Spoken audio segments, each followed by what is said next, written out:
The first letter came on a quiet morning. I remembered holding in my hands, reading the words again and again, hoping they would change.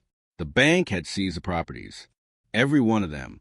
They said unpaid loans left them no choice. I felt cold inside. Those properties were all I had left. They were meant to protect my future. I had trusted that everything was in order. I was wrong. People around me spoke fast.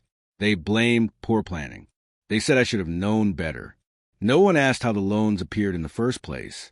I sat alone that night, staring at old papers and memories. Something did not feel right. The numbers did not add up, and neither did the silence. I went to the bank the next day. They showed me documents with signatures I recognized but did not remember signing. Loan dates overlapped with times I was not even in town. I asked questions. They answered carefully. Too carefully. The manager said everything was legal. The loans had been active for years. Interest had grown. The seizure was final. I walked out feeling smaller than before. But confusion slowly turned into suspicion. Someone had used my name. That night, I searched through old boxes. I found letters, receipts, and folders I had not opened in years. At the bottom was an envelope marked personal. Inside was a copy of a will. I had seen it once before, long ago, but never studied it closely. Now I did, and my heart began to race. The will was clear. It listed properties.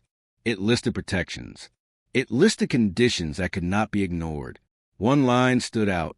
It said the properties could never be used as loan security without written approval under strict terms. Approval that was never given. For the first time since the bank letter arrived, I felt hope. I realized then that this was not just about money. It was about deception. Someone believed the will would never surface. They were wrong. I folded the papers carefully and placed them back in the envelope. This was far from over. I returned to the bank with the will in my bag. I did not show it right away. I wanted to listen first. I asked simple questions and watched reactions. The answers sounded rehearsed. The smiles felt forced. When I finally mentioned the will, the room changed. The manager asked to see it.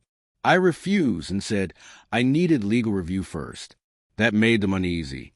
They said the seizure was already processed and warned me not to delay. I left knowing I had found leverage. People close to me advised silence. They said banks never lose. They said I should accept the settlement and move on. Their fear was loud, but it did not feel right. I read the will again that night. Every line was clear. The rules were firm. The protections were strong. Someone had ignored them on purpose. That meant the loans were not just risky. They were illegal. I requested certified copies of the loan files. The bank delayed. Days passed. Excuses followed. I documented everything. Dates, calls, messages. Silence became proof. When the files arrived, several pages were missing. Some dates were altered. One signature line was oddly placed. It was enough to raise serious questions. I spoke to an independent advisor. They said the will carry legal weight. They also said banks counted on fear and fatigue. I felt anger, but I stayed calm. This was not a fight of force. It was a fight of patience. I filed a formal challenge. The seizure was paused. For the first time, the bank stopped calling. That silence told me everything. The review process began slowly. The bank sent formal letters filled with careful language. They said they were examining records. They avoided clear answers. I kept copies of everything and replied only in writing. Each day, I felt the pressure grow. Friends asked if I was scared. But fear no longer ruled me. I trusted the will. I trusted facts. Late one night, I noticed something strange. One loan document referenced a property not listed in the seizure notice. It was hidden, almost like an afterthought. That detail stayed with me. I requested a full property list tied to the loans. The bank resisted again. When they finally responded, the list exposed a problem. The loan package mixed protected and unprotected assets together. That broke the will's rules. It was not an accident. Someone had rushed the process, hoping no one would look closely. I smiled for the first time in weeks. A meeting was scheduled. This time, the room felt different. No smiles, no small talk, just papers and tight voices. They admitted procedural errors, but denied wrongdoing. I listened quietly and took notes. Errors do not repeat this many times by chance. I left knowing they were cornered. More documents arrived. Some were corrected. Others contradicted earlier versions. Dates changed again. The story was falling apart. I sent one short reply. I will proceed based on a will. Nothing more. That night, I slept peacefully. Truth was no longer chasing them. It was waiting. The next day, I received a call from the bank's legal department. Their tone was different. Polite, careful, almost nervous. They wanted to schedule a final review. I agreed, but stayed silent on my plans. At the review, I presented the will and all supporting documents. The room went quiet. No one interrupted. They flipped pages slowly, checking signatures, dates, and clauses. I said nothing, only watched. Every hesitant glance confirmed my suspicions. They realized mistakes had been made, and their confidence was gone.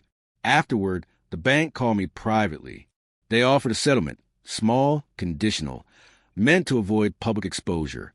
I declined. I wanted nothing short of the full protection of the will.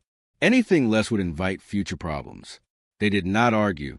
Their silence spoke volumes. Over the next week, letters arrived confirming my ownership. The seizures were officially canceled. Restrictions were lifted. Legal oversight had validated the will. I finally felt relief. The properties were safe. The threat was over. I reflected on what had happened. Greed had nearly cost me everything. Fear had almost silenced me. But patience, evidence, and it will save me. I realized the power of preparation, vigilance, and faith in the process. I knew life would never look the same, for me or for those who tried to take what was mine. After the decision became official, the noise stopped. No more calls. No more letters filled with warnings. The bank returned every document and confirmed the case was closed. I read the final notice slowly, letting each word settle in my mind. For weeks, I had lived with fear in my chest. Now it slowly faded. I walked through one of the properties that evening. The walls felt familiar again. The silence felt peaceful, not heavy. I realized how close I had come to losing everything. All because someone assumed I would not fight back.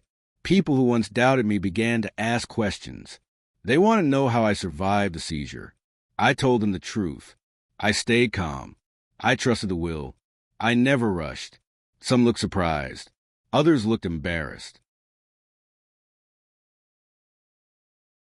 I learned that fear spreads faster than facts, but facts last longer. I organized every document into a secure record. Nothing would ever be hidden again. I made sure all protections were updated and reviewed. I promised myself I would never ignore details again. That promise felt powerful. Looking back, I understood something important. The bank was not my biggest enemy. Silence was. The moment I chose to speak with proof, everything changed. The will did more than save my properties. It saved my confidence. I moved forward stronger, wiser, and unafraid. What was meant to destroy me became my shield. And that truth stayed with me forever.